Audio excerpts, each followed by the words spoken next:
नमस्कार दोस्तों, आज का topic IBPS SO main examination law officer professional knowledge से है, जिसके अंतर्गत इंपॉर्टेंट एमसीक्यू है जो मॉडल प्रैक्टिस सेट 2 है। तो समय को व्यर्थ न करते हुए शुरू करते हैं आज का टॉपिक।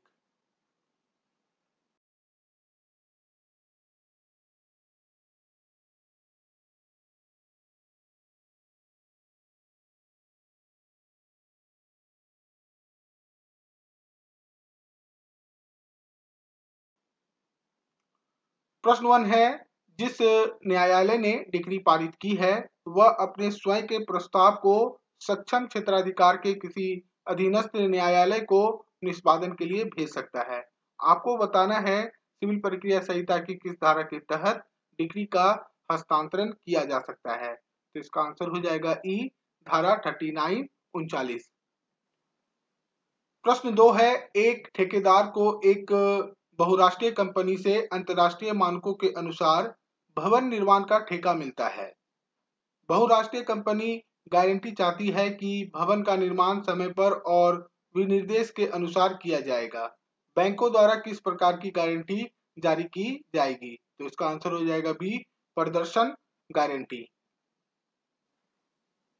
प्रश्न 3 है, सूचना का अधिकार अधिनियम के अंतर्गत जन सूचना अधिकारी के विरुद्ध कुछ विशेष परिस्थितियों में किसकी अनुशंसा पर विभागीय कार्रवाई की जा सकती है? तो इसका आंसर हो जाएगा सी, केंद्रीय सूचना आयोग द्वारा। प्रश्न 4 है, आईटी अधिनियम 2000 के अनुसार कंप्यूटर या उसके उपकरणों को नुकसान के लिए दंड क्या है? तो इसका आंसर हो जाएगा डी, 2 लाख या 3 साल तक की कैद या दोनों। प्रश्न 5 है, संपत्ति हस्तांतरण अधिनियम की किस धारा में कार्रवाई योग दावे, जिसका अर्थ है किसी भी ऋण के लिए कार्रवाई योग दावा कब्जे में नहीं है, को परिभाषित किया गया है? इसका आंसर हो जाएगा सी, धारा 3 में। प्रश्न 6 है, रेरा अधिनियम की किस धारा के तहत अचल संपत्तियां परियोजनाओं के पंजीकरण के लिए आवेदन किया जा सकता है? इसका आंसर हो जाएगा डी, धारा 4। प्रश्न 7 है, आपराधिक प्रक्रिया संहिता की किस धारा में लोक अभियोजक या सहायक लोक अभियोजक को किसी भी व्यक्ति के खिलाफ या तो आमतौर पर या किसी एक या अधिक अपराधों के संबंध में अभियोजन से हटाने में सक्षम बनाती है? तो इसका आंसर हो जाएगा डी, धारा 221। प्रश्न 8 है, क्या साक्ष्य अधिनियम की धारा 30 के तहत आरोपी की मंजूरी का इस्तेमाल सह अभियुक्त के खिलाफ किया जा सकता है? तो इसका आंसर हो जाएगा बी, केवल भौतिक साक्ष्य के रूप में। प्रश्न 9 है, नागरिकों के लिए समान नागरिक संहिता किस अनुच्छेद में है? तो इसका आंसर हो जाएगा ए, 4444 में। प्रश्न 10 है, भारतीय भागीदारी अधिनियम 1932 की धारा 18 के तहत एक भागीदार फर्म के व्यवसाय के प्रायोजन के लिए फर्म का क्या है? तो इसका आंसर हो जाएगा डी, फर्म का एजेंट है।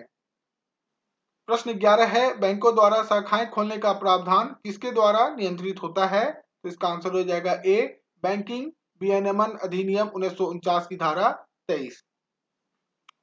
प्रश्न 12 है, एनसीएलएटी का गठन कंपनी अधिनियम 2013 की धारा 410 के तहत किया गया था।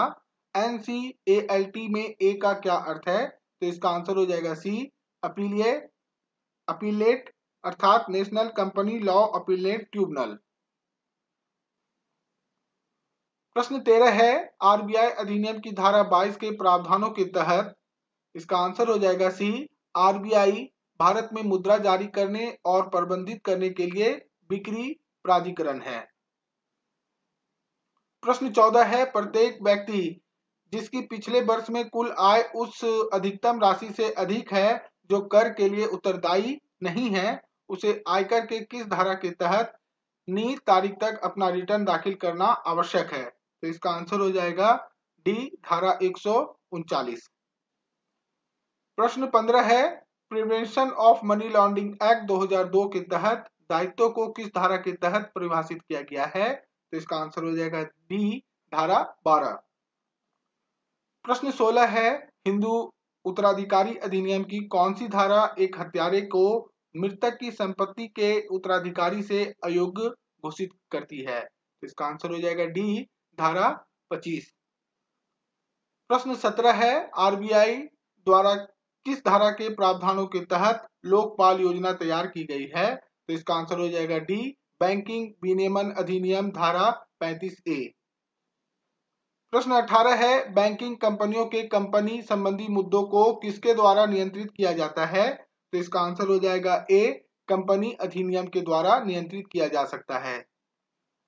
प्रश्न 19 है, शिकायत प्राप्त होने की तारीख से कितने दिनों या महीनों के भीतर न्याय निर्णायक पदाधिकारी शिकायतों का निपटान करने का प्रयास करेगा? इसका आंसर हो जाएगा ए, 1 साल। प्रश्न 20 है, नाबालिग के समझौते के मामले में बहाली लाभ की अनुमति दी जा सकती है? इसका आंसर हो जाएगा डी, विशिष्ट राहत अधिनियम 1963 की धारा 33 के तहत।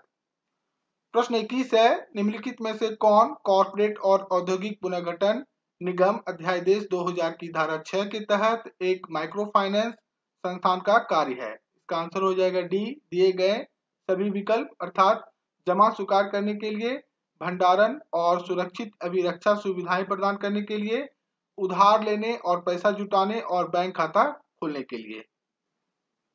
प्रश्न 22 है, नेगोशिएबल इंस्ट्रूमेंट एक्ट की कौन सी धारा चेक से संबंधित है? तो इसका आंसर हो जाएगा ई, धारा 6। प्रश्न 23 है, संपत्ति हस्तांतरण अधिनियम की धारा 45 किससे संबंधित है? तो इसका आंसर हो जाएगा ई, विचार के लिए संयुक्त हस्तांतरण के लिए। प्रश्न 24 है, रेरा अधिनियम की किस धारा के तहत रियल एस्टेट एजेंटों का पंजीकरण के लिए आवेदन किया जा सकता है? तो इसका आंसर हो जाएगा ई, 9, धारा 9 के तहत रियल एस्टेट एजेंटों का पंजीकरण के लिए आवेदन किया जा सकता है। प्रश्न 25 है, एनपीसीआई को किस अधिनियम के तहत धारा 8 के रूप में शामिल किया गया था? तो इसका आंसर हो जाएगा बी, कंपनी अधिनियम 2013। प्रश्न 26 है, सिविल प्रक्रिया संहिता की धारा 75 किससे संबंधित है? तो इसका आंसर हो जाएगा ए, कमीशन जारी करने के लिए न्यायालय की शक्ति से। प्रश्न 27 है, दंड प्रक्रिया संहिता की कौन सी धारा संज्ञेय मामलों में सूचना देने से है? तो इसका आंसर हो जाएगा डी, धारा 154। प्रश्न 28 है, भारतीय दंड संहिता की किस धारा के तहत अपराध शब्द को परिभाषित किया गया है? तो इसका आंसर हो जाएगा बी, धारा 40। प्रश्न 29 है, आपराधिक प्रक्रिया संहिता की किस धारा में मजिस्ट्रेट द्वारा शिकायतों को खारिज करने के बारे में बताया गया है? तो इसका आंसर हो जाएगा बी, धारा 202। प्रश्न 30 है, भारत के संविधान के किस अनुच्छेद में कानून के शासन का सिद्धांत सत्य है? तो इसका आंसर हो जाएगा सी, अनुच्छेद 14। प्रश्न 31 है, भारतीय दंड संहिता की किस धारा के तहत न्यायालय के निर्णय या आदेश के अनुसार किया गया कार्य अपराध नहीं है? तो इसका आंसर हो जाएगा डी, धारा 78। प्रश्न 32 है, सिविल प्रक्रिया संहिता की धारा 100 के तहत द्वितीय अपील कहां दायर की जाएगी? तो इसका आंसर हो जाएगा ए, उच्च न्यायालय में। प्रश्न 33 है, आपराधिक प्रक्रिया संहिता की किस धारा के तहत एक अभियुक्त व्यक्ति गवाह बनाने के लिए सक्षम है? तो इसका आंसर हो जाएगा ए, धारा 315। प्रश्न 34 है, भारतीय दंड संहिता की धारा 76 किस दोष के लिए क्षमा प्रदान करती है? तो इसका आंसर हो जाएगा ए, केवल तथ्यों की गलतियां। प्रश्न 35 है, दस्तावेज शब्द को किस अधिनियम के अंतर्गत परिभाषित किया गया है? तो इसका आंसर हो जाएगा ए, भारतीय साक्ष्य अधिनियम 1872 की धारा 3 में। प्रश्न 36 है, धारा 246 के अनुसार कंपनी को किस तारीख से 30 दिनों के भीतर अपना पंजीकृत कार्यालय स्थापित करना होता है? तो इसका आंसर हो जाएगा डी, प्रारंभ या समामेलन की तारीख से। प्रश्न 37 है, भारतीय अनुबंध अधिनियम की निम्नलिखित में से किस धारा में अनुबंध को लिखित रूप में करने की आवश्यकता है? तो इसका आंसर हो जाएगा धारा 25(1) और धारा 25(3). प्रश्न 38 है, एनआई अधिनियम की धारा 131 किसके संग्रह के लिए सुरक्षा प्रदान करती है? तो इसका आंसर हो जाएगा डी, चेक की सुरक्षा प्रदान करती है।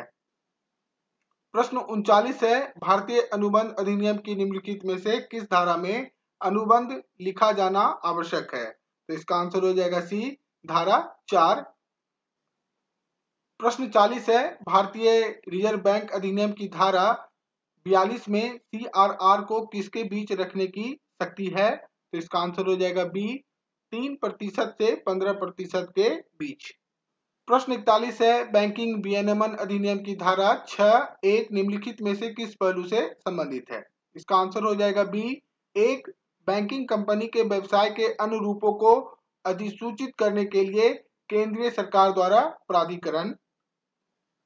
प्रश्न 42 है, आयकर अधिनियम की धारा 80E शिक्षा या उच्च शिक्षा के लिए गए अध्ययन ऋण पर ब्याज की कटौती का प्रावधान करती है।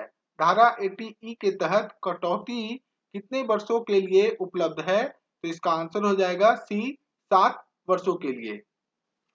प्रश्न 43 है, बैंकों द्वारा शाखाएं खोलना बैंकिंग विनियमन अधिनियम 1949 की किस धारा के प्रावधानों द्वारा नियंत्रित होता है? तो इसका आंसर हो जाएगा ई, धारा 23।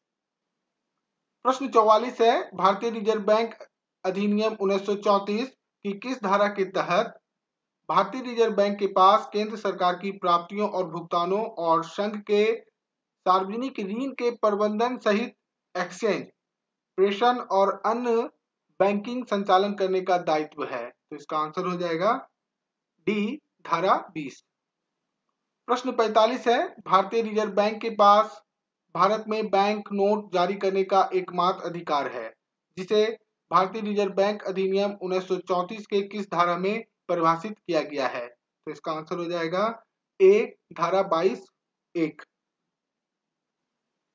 प्रश्न 46 है, धन शोधन के अपराध को धन शोधन निवारण अधिनियम 2002 के किस धारा के तहत परिभाषित किया गया है? तो इसका आंसर हो जाएगा बी, धारा 3 के तहत। प्रश्न 47 है, बैंकिंग विनियमन अधिनियम की कौन सी धारा परिभाषित करती है कि बैंक के अलावा कोई भी व्यक्ति चेक द्वारा जमा राशि को स्वीकार करने के लिए अधिकृत नहीं है? तो इसका आंसर हो जाएगा डी, धारा 49(a). प्रश्न 48 है, बैंकिंग शब्दों को बैंकिंग विनियमन अधिनियम 1949 की किस धारा के तहत परिभाषित किया गया है? तो इसका आंसर हो जाएगा बी, धारा 5(b) के तहत। प्रश्न 49 है, बैंकिंग कंपनियों के समामेलन की प्रक्रियाओं को बैंकिंग विनियमन अधिनियम 1949 की किस धारा के तहत परिभाषित किया गया है? तो इसका आंसर हो जाएगा ए, धारा 44(a) के तहत। प्रश्न 50 है, भारतीय दंड संहिता की धारा 76 किसी व्यक्ति को अपराध से मुक्त करती है? तो इसका आंसर हो जाएगा ए, केवल तथ्यों की गलतियों से। प्रश्न 51 है, सिविल प्रक्रिया संहिता की निम्नलिखित में से कौन सी धारा आदेश को परिभाषित करता है? तो इसका आंसर हो जाएगा सी, धारा 2(14). प्रश्न 52 है, भारतीय अनुबंध अधिनियम की कौन सी धारा यह प्रदान करती है कि प्रस्तावक के विरुद्ध प्रस्ताव की स्वीकृति का संचार पूरे होने से पहले किसी भी समय प्रस्ताव को रद्द किया जा सकता है, लेकिन बाद में नहीं? इसका आंसर हो जाएगा बी, धारा 5। प्रश्न 53 है, हिंदू उत्तराधिकारी अधिनियम 1956 की कौन सी धाराएं एक हिंदू महिला की संपत्ति के उत्तराधिकार से संबंधित है? तो इसका आंसर हो जाएगा डी, धारा 15 और 16। प्रश्न 54 है, किस धारा के तहत बैंकिंग कंपनी को अपने शेयरों के तहत ऋण देना प्रतिबंधित है? तो इसका आंसर हो जाएगा बी, बैंकिंग विनियमन अधिनियम 1949 की धारा 20(1). प्रश्न 55 है, भारत में सूचना प्रौद्योगिकी अधिनियम किसकी पहल पर पेश किया गया था? तो इसका आंसर हो जाएगा सी, अंतर्राष्ट्रीय व्यापार कानून पर संयुक्त राष्ट्र आयोग द्वारा। प्रश्न 56 है, एक अनुबंध के विशिष्ट प्रदर्शन के लिए सीमा अवधि क्या है? तो इसका आंसर हो जाएगा डी, 12 वर्ष, 12 साल इसकी सीमा अवधि है। प्रश्न 57 है, सूचना अधिनियम के तहत सूचना के लिए अनुरोध करने वाला नागरिकों को सूचना प्रदान करने के लिए सभी प्रशासनिक इकाइयों या कार्यालयों में सार्वजनिक अधिकारों द्वारा नामित अधिकार को क्या कहा जाता है? तो इसका आंसर हो जाएगा सी, जन सूचना अधिकारी। प्रश्न 58 है, किस अधिनियम की धारा 5B बैंकिंग शब्द को परिभाषित करती है? तो इसका आंसर हो जाएगा सी, बैंकिंग विनियमन अधिनियम द्वारा।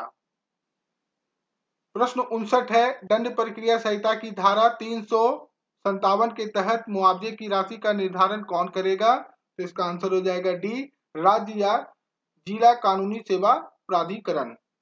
प्रश्न 60 है, आपराधिक प्रक्रिया संहिता की कौन सी धारा अग्रिम जमानत का प्रावधान करती है? तो इसका आंसर हो जाएगा बी, धारा 438। इस तरह आज का टॉपिक समाप्त होता है। आशा करता हूं आज का टॉपिक आप सभी को पसंद आया हो। यदि पसंद आए तो जुड़े रहें law and banking with Rakesh के साथ। साथ ही यदि वीडियो पसंद आए तो इसे लाइक करें, अपने दोस्तों के बीच इसे शेयर करें और चैनल को सब्सक्राइब करें। वीडियो देखने के लिए धन्यवाद।